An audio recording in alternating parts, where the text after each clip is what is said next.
आज 1 नवंबर है और कहा जाता है कि आज के ही दिन से सिख कत्लेआम की शुरुआत हुई। इंदिरा गांधी की हत्या और उसके बाद सिखों का नरसंहार।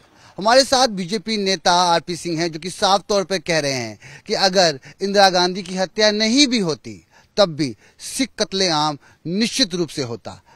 क्या कहना चाहते हैं आरपी सिंह जी? देखिए, मेरा बड़ा स्पष्ट मानना है कि जो 1984 में दिल्ली में हुआ और उससे पहले और उसके बाद जो पंजाब में हुआ वो एक सुनियोजित षड्यंत्र था। संजय गांधी, इंदिरा गांधी, ज्ञानी जैल सिंह, अरुण नेहरू, अरुण सिंह, कमलनाथ, इस सब लोगों ने मिलकर एक षड्यंत्र रचा।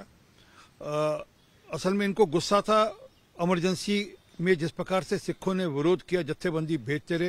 अगर मुझे तारीख ठीक याद है, 20 मार्च 1970 तक भी सिख जत्थेबंदियों ने इमरजेंसी के खिलाफ अरेस्ट दिया। 21 मार्च को इमरजेंसी हटी। इस बात का गुस्सा था कि हमको इमरजेंसी हटाने का जो दबाव बना वह इसलिए बना कि पंजाब से सिख जत्थेबंदी लगातार अरेस्ट दे रही थी, कोर्ट अरेस्ट दे रही थी।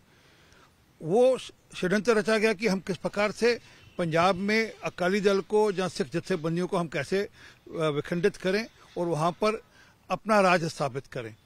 उसके चलते हुए पंजाब में सारा माहौल खड़ा किया गया। जीबी सिद्धू हैं, एक रॉ के अफसर, उनकी किताब में पूरी तरह ये उल्लेख किया गया है। और बाद में जाकर वह इस ढंग से सोचा गया कि अब पंजाब में तो हमने जो प्राप्त करना कर लिया, हमको इलेक्शन जीतना है, लोकसभा का चुनाव जीतना था 1984 का उन्होंने। इसलिए पहले से ही सूचियां बननी शुरू हो गई थी, सिखों के खिलाफ माहौल खड़ा करना शुरू कर दिया। जो सबसे ज्यादा राष्ट्रवादी कौम थी उसको देशद्रोही साबित करना शुरू कर दिया। मुझे याद है 1982 के अंदर जब एशियाड हुआ तो जो सिख दिल्ली आता था उसके कपड़े उतारे जाते थे। तो वो एक प्रकार का माहौल खड़ा किया गया और ये सबका सब प्री प्लान था, जिसमें सब लोग जो मैंने नाम लिए सब लोग उसमें इन्वॉल्व थे। और बाद में जब दिल्ली के अंदर एक सूची बनाई गई, सिखों के घरों को मार्किंग की गई, उनके घरों पर निशान लगाए गए और उनकी वोटर लिस्ट पर निशान लगाए गए।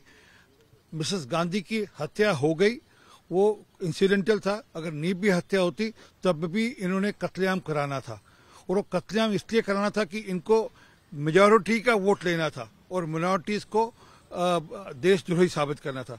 उसमें कामयाब भी हुए। याद आता है राजीव गांधी का वह भाषण जिसमें ये इंडिया गेट के लॉन्च से उसने बोला था, जब बड़ा पेड़ गिरता है तो धरती हिलती है। वह वीडियो भी मैंने ही रिलीज कराया था, वो वीडियो पब्लिक डोमेन में नहीं था। परंतु जो बड़ी बात है कि वो जो कत्लेआम हुआ दिल्ली के अंदर, जो देश भर में कत्लेआम हुआ सिखों का, उसको वो मान्यता दे रहा था। अगर जो व्यक्ति कत्लेआम को मान्यता दे रहा हो, इसका मतलब उनकी वह चाल थी, उनकी वह सोचा समझा षड्यंत्र था जिसको वो मान्यता दे रहा था। और ये सिग्नल दे रहा था कि जिन लोगों ने कत्लेआम किया है उनके खिलाफ कोई एक्शन नहीं होगा।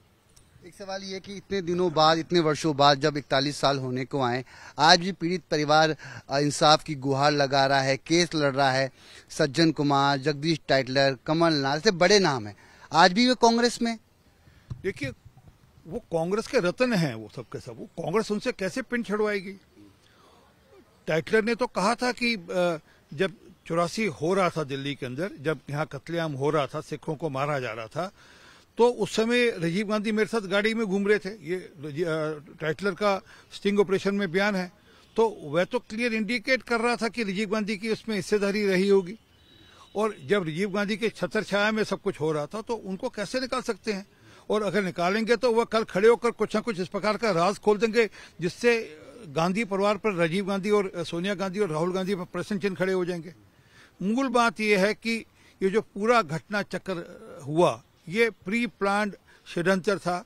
ये सोची समझी एक चाल थी कि हमने किस प्रकार से हमने चुनाव जीतना है। मुझे कांग्रेस के उन दिनों में जो विज्ञापन छपते थे उनमें से एक विज्ञापन याद आता है जिसमें छपा था कि क्या आपको एक पर्टिकुलर कम्युनिटी के टैक्सी ड्राइवर के साथ गाड़ी में बैठते हुए दिक्कत होती है क्या आपको उसमें बैठते हुए कष्ट होता है क्या?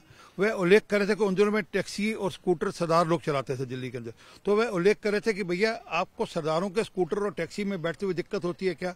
तो मूल बात यह है कि उनके दिमाग में ये बड़ी स्पष्ट था कि हमको सरदारों के खिलाफ मोहर खड़ा करना है, माइनॉरिटीज के खिलाफ मोहर खड़ा करना है और हमें मेजॉरिटी का वोट प्राप्त करना है। केंद्र में बीजेपी है, दिल्ली सरकार बीजेपी के रूल कर रही है, दिल्ली सरकार भी बीजेपी की है।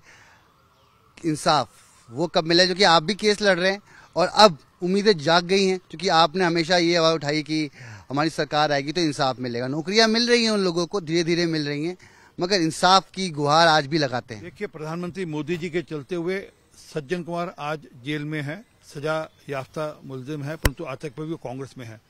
टाइटलर के खिलाफ जो सीबीआई ने केसेस बंद किए थे वो कोर्ट के कहने पर वापस से खोले हैं, वो भी इसलिए क्योंकि सरकार की मंशा है कि हाँ वो केसेस ठीक थे और चलने चाहिए। हम अपेक्षा करते हैं किसी प्रकार गुरुद्वारा, दिल्ली गुरुद्वारा कमेटी, कमलनाथ वाला जो मामला गुरुद्वारा रकाबगंज के बाहर वाला है उसको भी परस्यू कर वह कोर्ट तक ले जाए, क्योंकि सजा तो सबको मिलनी चाहिए। 40 साल हो गए मुझे खुद को लड़ाई लड़ते, मैं कोर्ट में खुद इंटरव्यूनर हूँ 84 वाले केस के अंदर। जरूरत पड़ेगी अगले 40 साल तक मेरे बच्चे लड़ाई लड़ेंगे, परंतु ये लड़ाई इंसाफ की हम लड़ेंगे और कोर्ट के माध्यम से लोकतांत्रिक प्रक्रिया के अंदर जो हमारे पास रास्ते हैं उनको पकड़कर हम ये मुकदमे लड़ेंगे और ये लड़ाई लड़ेंगे।